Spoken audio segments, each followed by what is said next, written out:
ಜೊತೆ ನೀನಾಗಿ ನನ್ನ ಆಸೆ ಹೂವಾದೆ.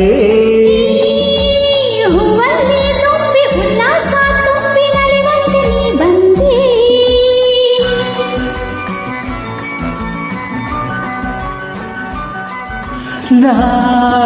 ನಿನ್ನ ಕಂಡಾಗ ಕಂಡು ನಕ್ಕಾಗ ಅನುರಾಗ ನೀ ತಂದೆ.